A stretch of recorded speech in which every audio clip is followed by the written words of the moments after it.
If you grew up without a strong father figure and you're struggling in dating, you're not alone. In this video, I'm going to cover the psychological effects that can have on your relationships with women, as well as your social interactions in general, and then what you can do to heal that gap. My name's Max. Welcome to Blueprint Attraction. So I'll be covering relational blueprint in this video, which is the mode of relation with other people, especially women, that a son absorbs from watching their father and the way that he interacts with others, especially the boy's mother. If you grew up without this blueprint to follow, you might struggle in social interactions compared to your peers, especially with more advanced skills like flirting or teasing in a playful way. And you might struggle to maintain a happy relationship purely because you've had to piece together your own mental image of what that's supposed to look like, rather than having an example to follow. So we can break down the relational blueprint into two parts: social calibration and relationship modeling.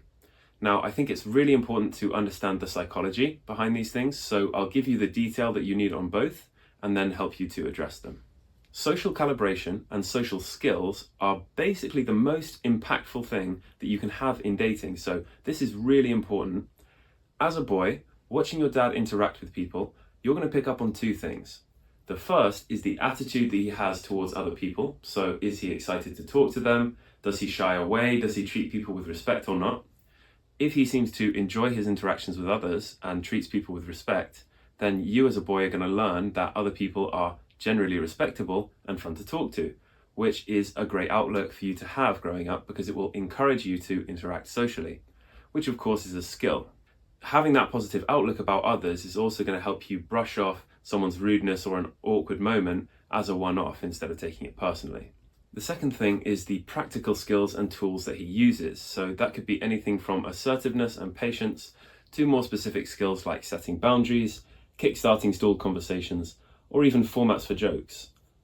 You absorb all of this information without even realizing it, and this gives you your subconscious template for interacting with others. Now, this comes from both parents, of course, but for boys, the father is normally the primary example. So if yours wasn't around, you probably missed out on a huge chunk of this blueprint, which is not to say that some single mums don't do an amazing job. I believe that mine did, but even so, I had considerable social struggles growing up.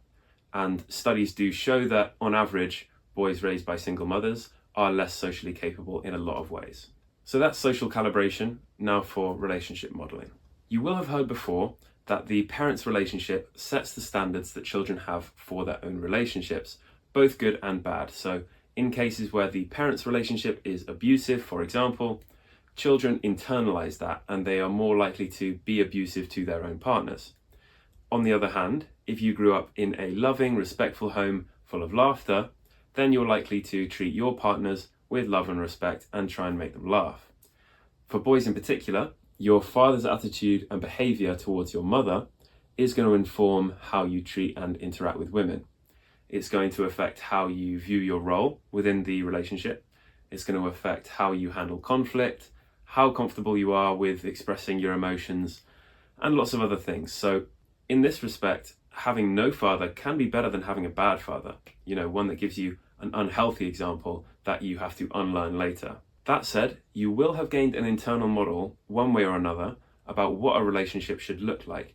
It's just that without your parents as an example, that will probably have been pieced together from fractured moments of seeing different couples growing up, plus from pop culture that you've consumed, including content on social media. So what should you do about all this? First of all, it's important to understand that with a lot of these things that relate to not having a father, you're probably just a bit behind other people in your development, and that's because you didn't get that head start that a consistent father figure could have given you. So while that obviously puts us at a disadvantage, we're not broken in any way. We just have to do more work on ourselves in certain areas than other men would.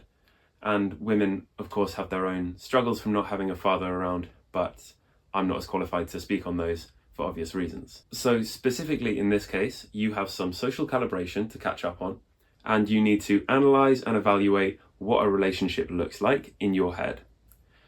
The best advice that I can give for improving social calibration and social skills would be that practice is the key. But I would split that practice into attitude practice and skills practice. When it comes to attitude, just practicing having genuine curiosity and openness is going to do a lot for you. And then when it comes to skills, there's tons of free content right here on YouTube for learning specific social skills. For relationship modeling, my advice is to think about and maybe even write notes on what you see as the ideal relationship. So what is it that each person brings to the table, as well as the traits that the relationship has as a whole. Then talk to or find content from people that are in stable and happy relationships and see how the notes match up. After a while, you might find that some things can be added or removed from your list or just moved around in terms of importance. While you're doing this research though, don't forget about attraction and maintaining attraction as part of that model. People seem to talk online about everything but that, as if it doesn't matter when it does. So don't forget about attraction.